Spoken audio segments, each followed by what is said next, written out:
This video is brought to you by OneBone, the first ever size-inclusive big and tall brand. Click the link in the description and use code FULLMOUNT for 15% off your first order. More information later in the video. George St-Pierre reveals there was a grappling match in the works between him and Nick Diaz, but it got scrapped because both of them are now injured. Speaking to TSN, George said they had an opponent, his name was Nick Diaz. People that are familiar with this sport know we competed against each other in mixed martial arts. Unfortunately, he's hurt. I think he has a neck injury, and I just got hurt myself. I've got a shoulder injury. I have to wait a few weeks to see if it will require surgery, because some of the things are wear and tear and can heal by itself, but when I got hurt, maybe it could be mechanical. I have to wait a few weeks to see if I require surgery. Unfortunately, it will be canceled, perhaps postponed for the future. There were talks about Nick and Kamaru Usman and at some point Damian Maia, Gilbert Burns, but it was only talk because the main guy was Nick Diaz. I'm not the one on the front line to talk about these things. The negotiation is made with my agent. The name is there, and when everything is settled, let's go. John McCarthy and Josh Thompson get a bit heated with each other when discussing Khamzat Chimaev versus Kamaru Usman. Josh does not agree with the 10-8 scorecards for Khamzat, and Big John thinks the judges actually got it right. Take a look at who hit harder. It was actually Kamaru hit his head harder than what it actually. I'm telling I'm you. gonna have to see that again. Come on. I went back and looked, and I was kind of surprised by it. I think, but it did not affect Chimaev in a bad way at all. It's domination of the round with a large amount of volume. It's a clear 10. Okay. Clear, and that's why all three judges gave it a 10-8, which they should have. MMA, it's tough to get all three judges to give it a 10-8 round. But any fighter needs to know if you lose a round by that type of situation where you have zero offensive output and your opponent has all this volume, you're going to lose at 10-8. John, Kamaru Usman was in the all-4 position for like 3-4 minutes of that fight. 3.5-4 minutes of that fight. He was hands down. Chimaev, that's the most, basically, there's nothing he is doing. He's defenseless. Nothing hurt him. That's okay, why so I'm not giving him a 10-8. I'm going to go back to round 2. So you're going to tell me you're going to judge round 1 a 10-9 and round 2 a 10-9 for Kamaru Usman. Okay, and those rounds look the same. How so? Exactly. How so? Kamaru landed the harder, cleaner shots? No. He fought in round 2. He did not have any offense. You can only go off of his offensive output. He landed the harder shots. No. Round 1, he had none. Yeah, you're right. Round 2, he had some. Okay. Okay, and so you take a look at those two rounds. They're completely different. And one's close, and it's 10-9. Okay.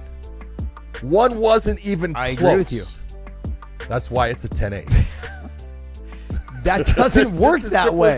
The 10-9 must system. No, this is why yours doesn't work, is because you are saying that those rounds are identical. No, the thing is, John. Yes, you are. Your score says they are. John, that is the score of 10-9. That is the scoring criteria that makes it identical. No, it is not the scoring criteria. It's you. I've given you the scoring criteria. You're trying to put it into your own way. I'm right. That's why. What is I asked, really, you didn't even know the criteria. Right. Now that you've said it to me, it's fresh in my mind. I know that I'm right. I ask you the criteria, and you go, I don't know. Luke Rockhold got his truck stolen outside of his house. How's this? So my truck gets stolen on my birthday. It's on the border of Mexico. I wake up to this guy. And there's 0 barrel. Nothing happens. You steal a truck, you put in jail, you get released for nothing. Why are we paying taxes again? Thanks to the wheels, J-Star. We on our way to Mexico. We'll get my truck back. Justin Gaethje had words for some MMA media members this week. First, Luke Thomas. Luke tweeted, Abu Dhabi is, the broadcast tells us, the safest city in the world. You can also be thrown in jail for criticizing the government on Twitter, though. Gaethje replied, leave it to Luke. You never miss a chance to let us all know how much better you are than everyone else. Their values are strong. Your morals seem weak, but I'm sure I'm wrong. He continued, yes, I went to the Chechnya guy's son's birthday party. Gaethje is referring to Ramzan Kadyrov's son, whom also hangs out with Khamzat Chimaev frequently. He continued, I will judge the world with my own eyes as you have. The people there were as respectful and as excited to meet me as any other place I've been. Lighting up eyes of random kids in that town is something I would never give back.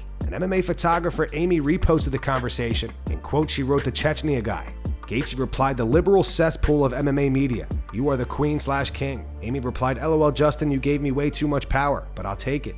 Bow down to the queen." Gaethje replied, "However insufferable, I won't do that. I do promise to never change how I treat you guys though, with respect." And Amy replied, "Agreed. We can disagree on topics and not be assholes to each other. I'll still take bad photos of you and support your career because that's why I'm here." As mentioned in the beginning, this video is brought to you by OneBone, the first ever size-inclusive big and tall brand. OneBone tops range from size medium all the way to an 8XL, and bottoms ranging from waist size 30 to 65 inches. Not sure what size you are? OneBone has a fit calculator that nails your perfect size in less than 10 seconds. They are primarily focused on the fit and premium fabric of their clothing. You can find your favorite fighters rocking OneBone. This by far is the best. Actually have things that I actually wear, real drip, real attire, real things that you can wear out. Man, this swag is crazy, man. If you're not satisfied with your order, OneBone offers free exchanges and returns to guarantee your perfect fit. They also give you the option to pay later, so you can pay off your order with 4 interest-free payments. So click the link in the description and use code FULLMOUNT for 15% off your first order.